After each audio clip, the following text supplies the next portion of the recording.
So there's also the problem of history. What did people do before public roads?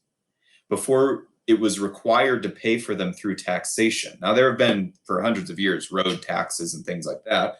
However, often people build and fix roads for their own purposes and they don't care about the free rider problem. For example, that article that you're going to read about the Russian smugglers who they fixed a road that the government wasn't going to fix or wasn't going to fix for a long time because they wanted to use that road to smuggle. And so, and they didn't care if other people drove on it. They cared that they were able to drive on it.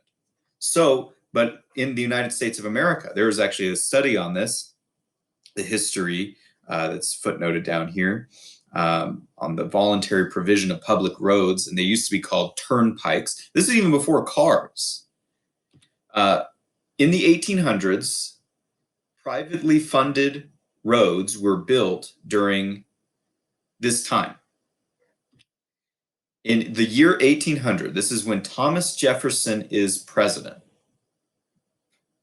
69 private road building companies were chartered by the states. Now, chartered means they were given contracts by the states, so there was, a little bit there of the public sector involvement as well.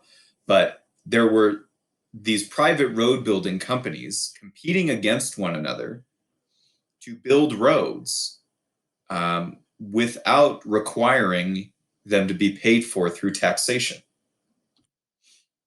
They were called turnpikes. It was a thriving industry during this time. And was there a free rider problem? Well, not really, not in the same way that we think about it.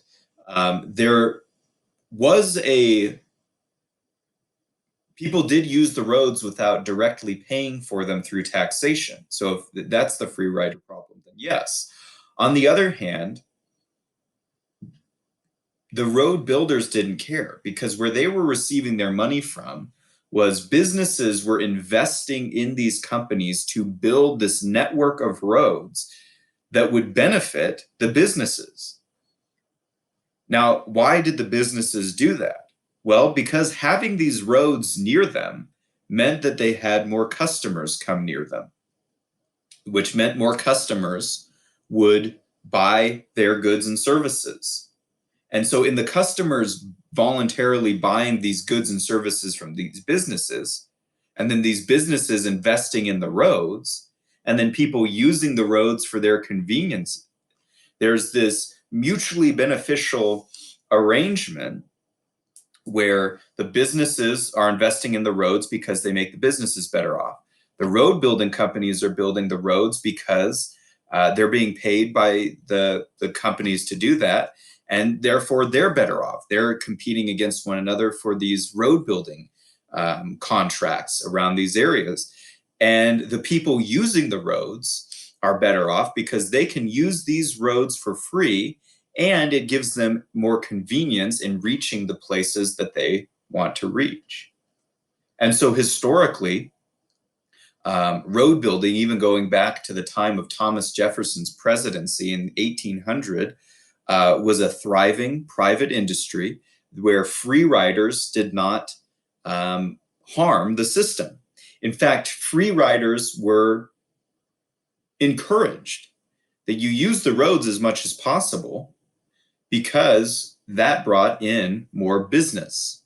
So this is one of the ways of funding roads without the necessities that we say have to be there from public goods theory. So kind of interesting from American history that there have been significant ways of figuring out roads and infrastructure and these services with their own problems with it. But it kind of undermines the idea of public goods theory.